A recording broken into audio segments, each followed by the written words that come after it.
Hello there. If you've got yourself a pair of AirPods 4 with ANC and right after pairing while listening to music, you're wondering how to play, pause, skip forward or backwards to change songs in your playlist, in this video we'll show you all the touch gestures you need to know to control music from your AirPods 4.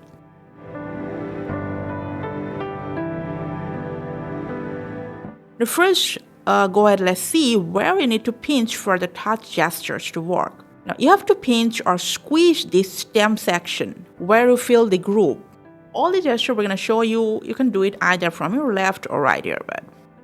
Now, while playing music, squeezing once can pause and also play the music once again.